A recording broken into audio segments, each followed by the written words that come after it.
So how are we going to know which are you going to tell me?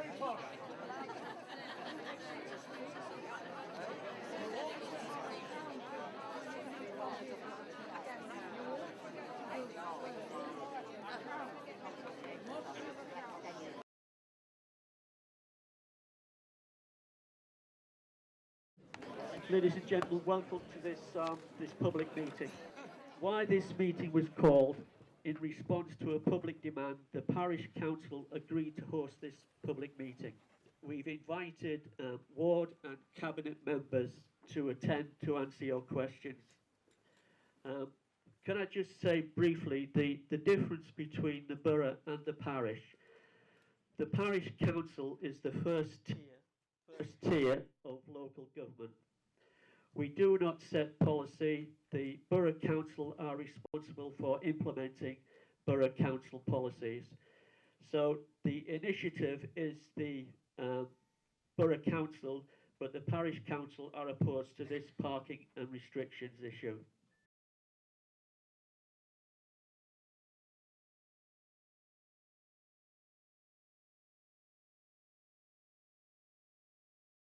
And the first group of questions comes under consultation. We had 9 questions in that group, and I'm handing over to Councillor Smith, who is going to answer some of the questions from that consultation group.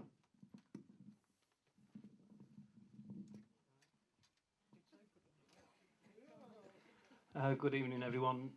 First of all, before I do answer these questions, can I just say I am very disappointed that the portfolio holder of highways, Mrs. Helen McCluskey, is not present, and also the highway officers, all leader and deputy of the Rural Labour Group. But I do applaud Councillor Guy for attending and going against probably the Labour Group ruling and attending this meeting tonight. And, well, I'll let you speak in a moment, Joan. And also I would like to thank Tracy Meadows and Rachel Campbell from the Parish Council for organising this meeting. And a big thank you to you all, because I think this sends a clear message to this authority of the concerns from our residents in relation to these parking proposals. Thank you. Do you want to read just read the question then? Right, I'm going to start. Question 1. Who initiated the proposal? The engineering department requested to draw up a plan. Did this request come from an individual or a body corporate? If from an individual, who? If from a body, who was the individual who raised the topic with them in such a way that the body sanctioned this decision? And the reply we've had was this proposal was initiated by the council. I think I maybe can go in a little bit more depth in relation to that. Obviously, each area within the council, and parking is under area management, they will have been approached to give possible revenue earnings and possible cuts. And that is where it has stemmed from, and obviously the parking restrictions and with charges is obviously one of the revenue areas that they can get. And I think question 2 also is in that answer. And question 3, on the Borough Council website, and I won't read out the full website address, it states that parking controls often place inconvenience on the local community and place significant resource commitments on the enforcing agency. Therefore, alternative approaches to a solution should be considered prior to the introduction of controls. Could the Borough Council detail which alternative approaches have been considered? The answer is the engineering services looked at other proposals in terms of waiting restrictions and alternative parking areas, but determined that this would be the proposal on which the council would consult upon and receive comment about. The proposals have been produced utilising government guidelines. Question 4. Has the council carried out an assessment on the effect of other parts of Saltburn not covered by the proposals when said proposals are put into effect and people vote with their wallets and park elsewhere.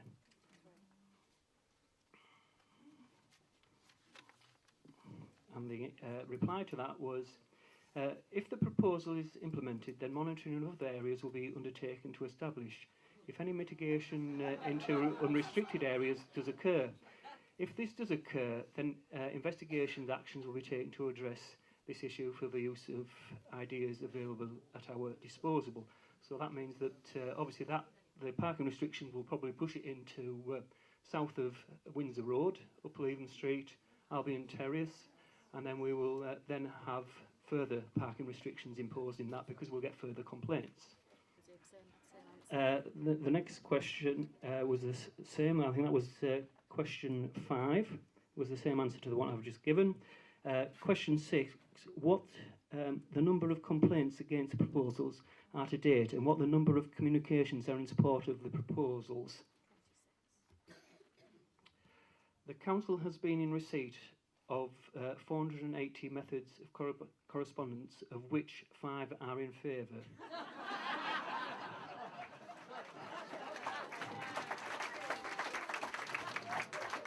And I would add that's been added to every day. The total number of correspondence needs to be analysed in detail, as we have had a number of duplicate communications and a number of people submitting different items through correspondence. And finally, question 7, what are the number of complaints was prior to pre-consultation which led to Council formulate its proposals?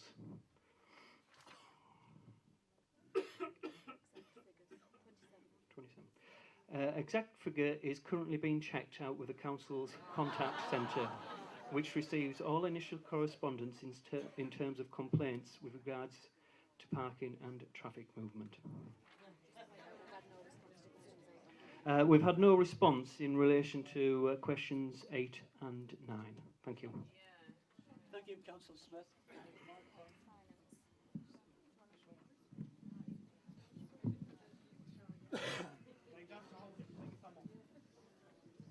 Thanks, Councillor Smith. We're now coming to the second group, which is finance. I don't know which particular ward councillor wants to take up the questions for finance. Councillor Guy? I haven't seen the answers that have been given from the council yet, so... Councillor Smith will take the finance questions.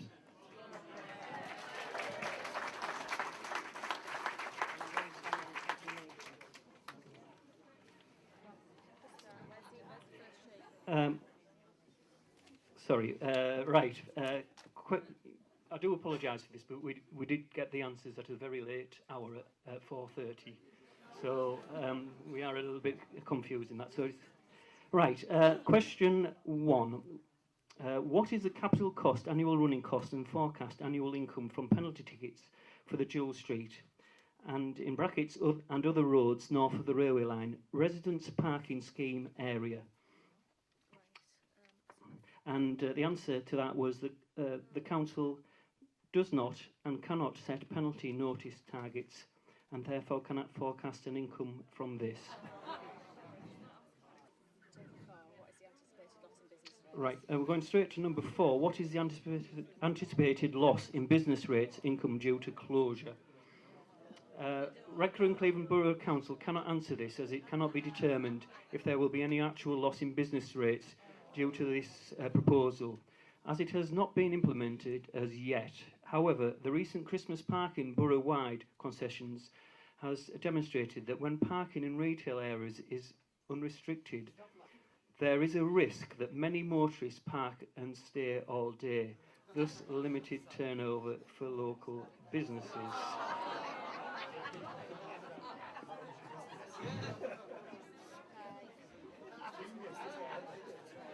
Well, I did bring that up in Borough Council meeting, that they've shot themselves in the foot in that respect, because they withdrew the parking restrictions at Christmas, which just proves to residents that pay and display does put people off coming to towns and to shop. Number 5. Has the Council carried out an economic impact assessment comparing the effect of the net revenue gained from parking after taking account of reduced visitor numbers caused by the introduction of charges and resident permit charges? Even whilst these are free, there will be a cost to the Council of administrating them, which needs to be brought into account against the projected reduction in business rates and other income derived by the Council arising as a result of reduced trading activity in the town once parking restrictions and payments come into an effect. And the answer we received was no economic impact assessment has been undertaken to gauge the feedback described above, as it is felt that this could not accurately be determined, nor is there clear evidence that the proposal will impact negatively on businesses. In terms of residents' parking permits and the administration of them, this will be undertaken by existing resources which already undertake this role for other areas of the borough. It's interesting that Mark Hannon, who is the portfolio for regeneration, has made it publicly known that he is against these proposals.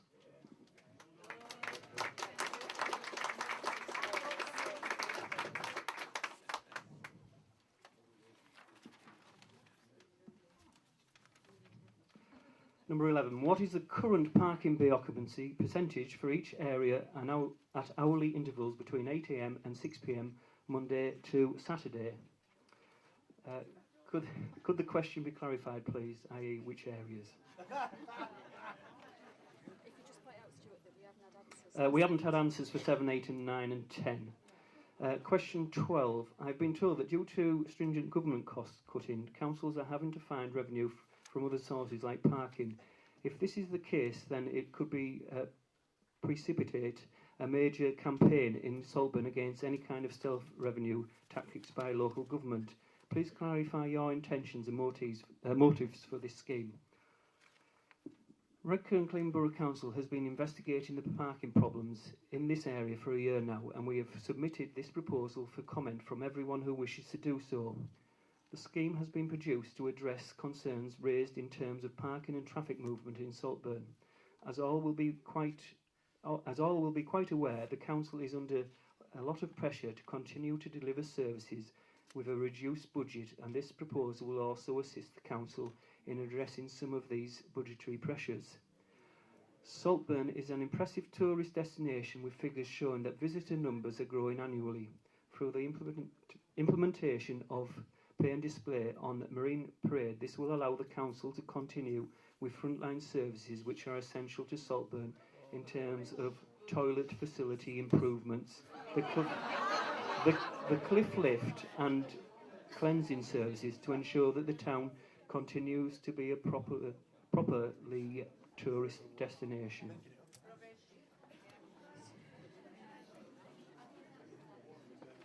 What is the capital cost, annual running cost and forecast annual income from parking and penalty tickets for the Marine Parade pay and display parking?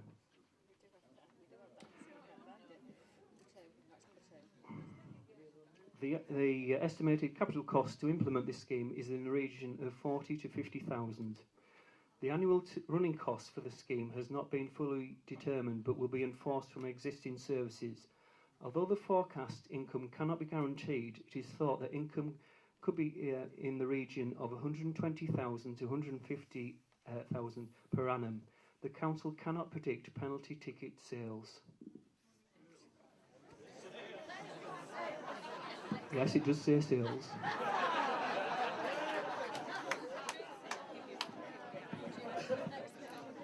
Thank you, Councillor Smith, again. We're going on to the next group of questions, which is restricted parking. I think Councillor Smith's been talking a lot. Are we going to hand over to Councillor Guy or Councillor Thompson? Councillor Guy. Do you want to swap seats? I'll tell you. All right. Right, I am more than happy to have a look at these. I haven't seen the answers yet, unfortunately, and that have been offered. I don't agree with some of the answers that have been given. personally, and I shall raise that elsewhere, that's why I'm taking note about things I can do afterwards. Before we had this meeting, I didn't make it very clear publicly my own views, simply because a lot of people in Saltburn knew that I'd tried very hard over the years working with other people to do things to protect the viability of our town centre and of our town in general. It is important to me, it is very important that we maintain that, and I will say to anybody that Saltburn is unique. We can't compare with Whitby or Scarborough or Redcar. This is Saltburn with a very different, with a very different approach needed. But at the same time, we have to accept, and I think some people have been very reluctant to accept, that when we do attract people, as we should do because it's such a smashing place, that there are going to be inconveniences for people with their own parking and some inconvenience for some of the businesses. But I really do feel that this has just raised more questions than answers. I don't think residents-only parking is something that answers any problems at all. It makes more problems for all the people round about.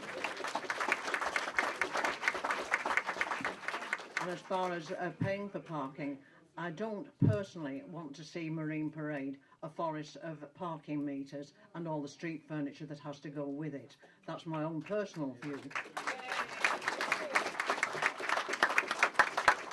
Quite a lot of people knew that before I've said it here, but I did a week or two back share this with the cabinet member Helen McCluskey and with the leader of the council, and then I copied it off obviously to Philip and Stuart, because we always try to work together on anything that we do.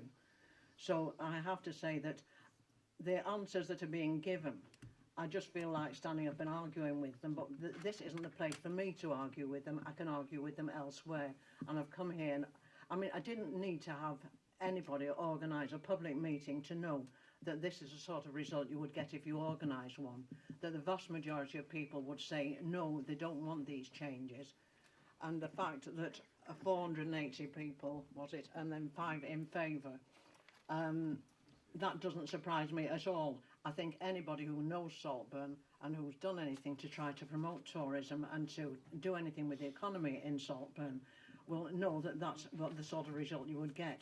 Trying to find some answers, if there are particular problems, is something that it will take far more than I think we can do in 5 minutes doing this, or even a couple of hours doing this. But the thing that we have to do is make sure that the questions that have been asked, they are very appropriate. It is very clear to me that the possible costs in various ways, it's all right saying that existing resources can do things when we know that the existing departments are stretched to the limits. And I just don't feel very happy with that. I've not been very happy with some of the answers I've received so far. But I will stress again that we are in a pre-consultation period.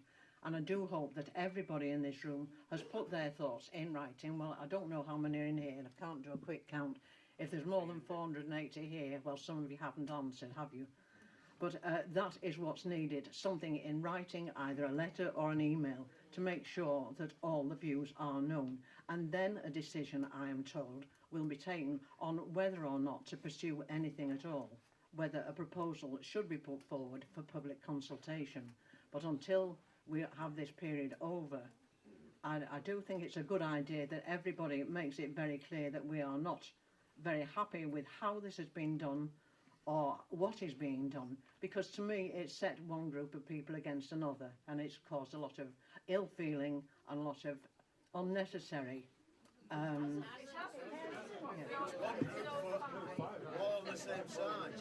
We are all on the same side. Please, ladies and gentlemen, I think you've given a comprehensive answer there.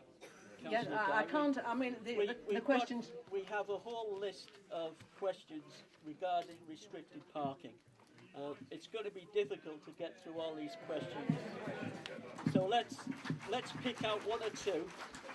Let's pick out one or two under the restricted parking and answer those if we can. Yep. Right, number one on restricted parking is, what is the number of anticipated residents parking permits to be issued and the available number of parking spaces anticipated for each area, north of and south of the railway lines? And the answer we were given is the average number of permits to be issued will be 2. No permits per postal address, along with 2 no visitor permits. Number 2, sorry. So it's going to be 2 per address. It'll be 2 per address. That'll be a residence one, and then it'll be a visitor's permit. Although any specific requests will be dealt with on a one-to-one basis.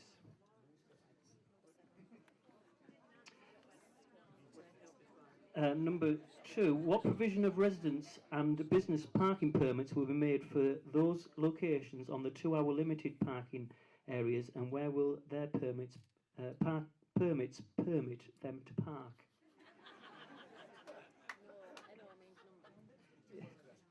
In terms of residence parking, then as question 6, that's the previous question, each postal address will be supplied to number 2 parking permits per postal address, along with 2 visitor parking permits to park in the residential parking zone. Businesses will be supplied 1 permit for a vehicle which is registered as a company vehicle. Number 3, what provision will be made for builders and other trades to park when parking in 2-hour restricted parking streets? How will the extra time required by carers to comply with the visitors' permits usage be funded? That's number 3. Right, well, they've said that the answer is the same as the previous one. The answer is in relation to the previous one. Now, I did ask, because obviously we didn't get these questions and answers back, I did ring up the parking office, and they said that if you have some builders or anyone doing in your work, then obviously your permit, visitor's permit, will be given to the builder. So obviously that restricts you down to one vehicle. And there was a question in relation to if your vehicle wasn't registered. I don't know if that will be coming up. Right. I won't jump ahead. Can the council confirm that the provision of residence permit parking will be free to the residents? How will the costs to the council providing this be funded? And does the council have a time scale for introducing charges for the provision of residence permits? Residence parking permits in Redcar and Cleveland Borough Council are currently free, and the provision of these will be undertaken from existing resources which already undertake this role in other areas of the borough. In terms of any timescales for introducing charges for permits, I am unaware of any timescales to introduce charges, and this would have to be answered by the council as a whole. It's another source of income, isn't it, of revenue. Question 5. The plan on Redcar Cleveland Borough Council website is dated November 2012. The plan in the library is dated December 2012. There are no revision notes on the latter one. Is there any difference between them? The ordnance survey plan upon which the plan is based could well be quite old, as it indicates features no longer present today. The back alleys in the dual streets are annotated as parking bays on the plans. How will this be achieved? The library has an information sheet of unknown origin that indicates the proposed parking fees. Where did this come from, and is it reliable? There has only been a minor change to the plan dated December 2012 compared to November 2012 in terms of restrictions for the alleyways in the dual streets. I agree that a revision note should have been included on the December 2012 plan. This has been an oversight. The base plans are provided by Ordnance Survey and are updated as and when they are provided by Ordnance Survey. Unfortunately, the plans that we have based these proposals on are the most up-to-date plans that we have from Ordnance Survey at present. The alleyways have been represented as parking bays due to potential legal loopholes that could be raised if the proposals were to be implemented. If these areas were not shown as such, then these areas would not be classed as part of the proposed residential parking zone. The proposed parking fees for Marine Parade will be in line with parking charges in other council-owned car parks in Saltburn.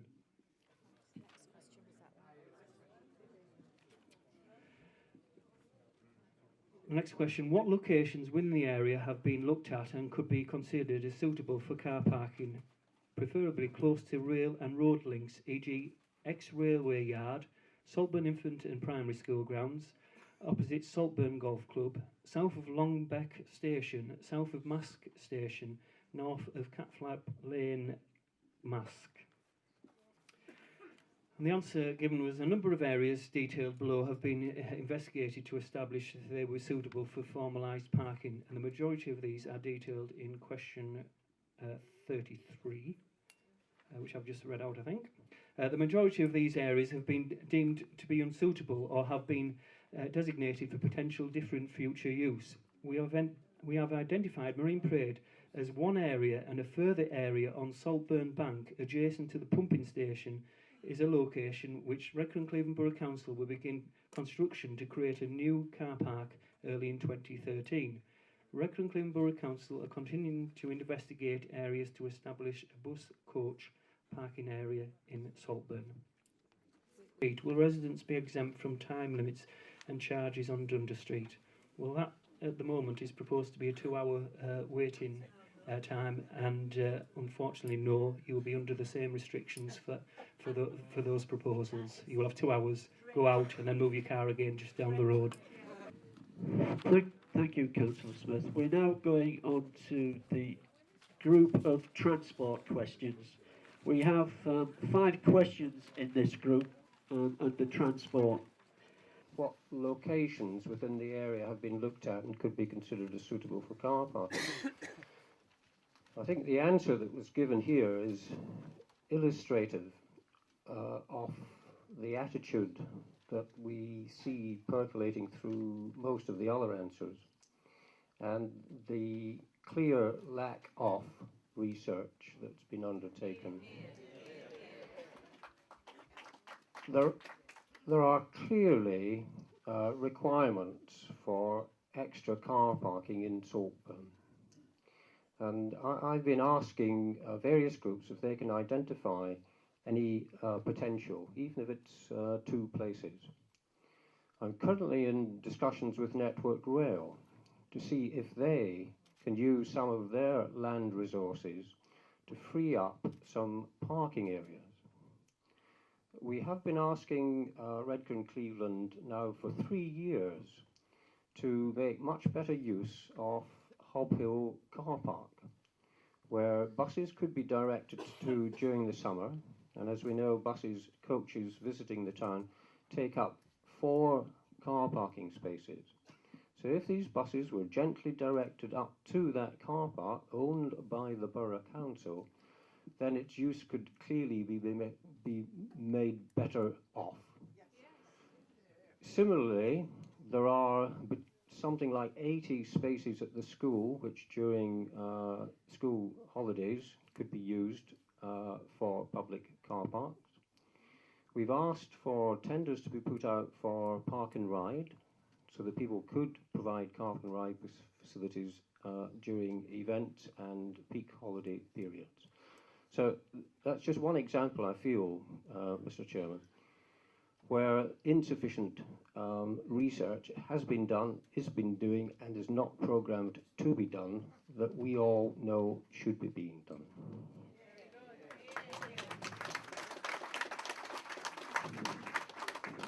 Okay, so going on to transport, question 1, inbound commuters and outbound commuters park in the proposed restriction areas. And the answer to that is previous studies have shown that up to 50 commuter vehicles park in the proposed restricted areas. Second question, what is the projected loss of rail passengers and rail services? Redcar and Cleveland Borough Council cannot answer this as it cannot be determined. if there will be any actual loss in numbers due to this proposal. It has not been implemented as yet, although it is not anticipated that there will be any loss of numbers.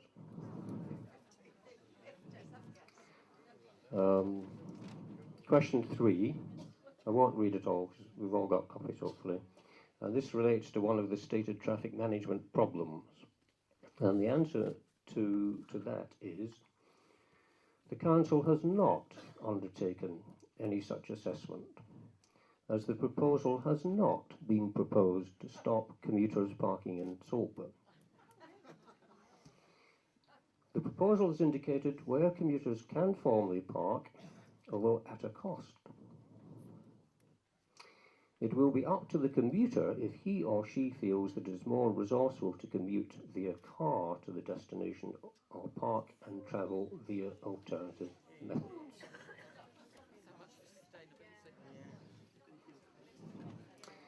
And question 4 on transport in the context of the Tees Valley Metro and Tees Valley Unlimited and its aims and partnership, how does Redcar and Cleveland Borough Council equate its proposals to remove car parking facilities at Saltburn? And the answer to that is slightly more comprehensive.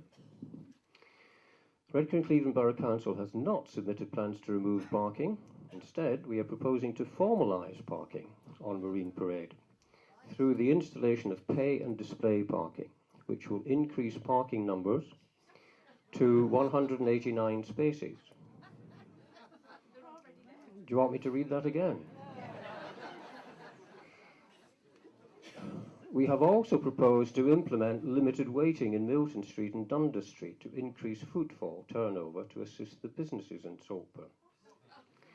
The proposed introduction of residential parking in the dual streets has been proposed to assist residents in those streets to find a parking space near to their home during busy times in the town.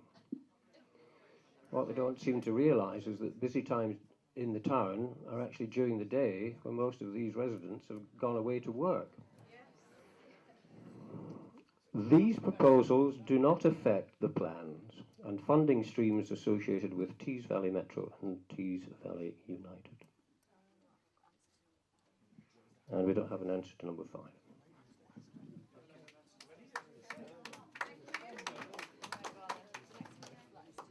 Right, we're on again. Tourism. What is the projected loss of area income attributable to tourist and other local events and attractions? And the answer is Redcar and Cleveland Borough Council cannot answer this, as it cannot be determined if there will be any actual loss in income due to this proposal, as it has not been implemented as yet, although it is not anticipated that there will be any loss of income. Tourism, second question. The town's economy is very dependent upon day trippers and people dropping in to do top-up shopping, both activities which people will be dissuaded from participating in the council's proposal as implemented. I won't read it. Again, you've all got copies of that. And the answer is simply, in terms of reduced parking fees, there are no proposals to reduce parking charges in the borough. Right, well that's the answer I've been pointed to. Yeah, well that is the logic, I'm sorry, that's their answer.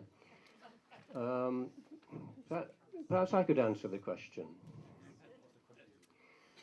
How many people were here in 1986?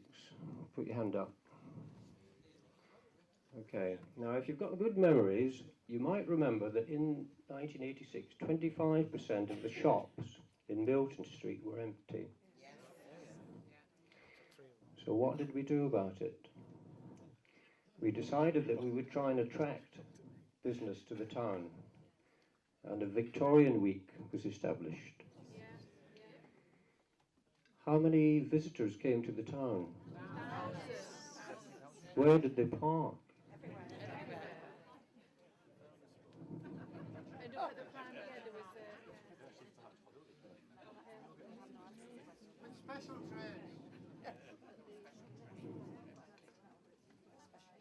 Okay, I'm going down to the bottom of that page.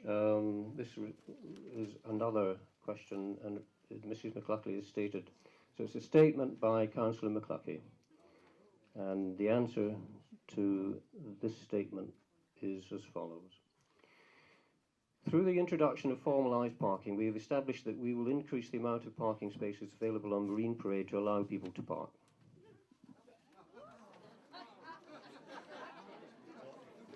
I will read that again. Through the introduction of formalised parking, we have established that we will increase the amount of parking spaces available on Marine Parade, albeit through pay and display. This will allow for an increase in parking, as motorists will have to park within marked bays rather than in the way that they currently do, which results in the areas not being fully utilised. Well, I suppose there is just a marginal. We will also begin construction of a new car park early in 2013 on Saltburn Bank, adjacent to the pumping station, to further utilise space which is not currently utilised for parking. Well, that is correct, but I would say that this isn't a council initiative. This stems from continued request from elected members to explore other areas that can be utilised for parking. So this is not a council initiative, but we're pleased that they are responding to requests.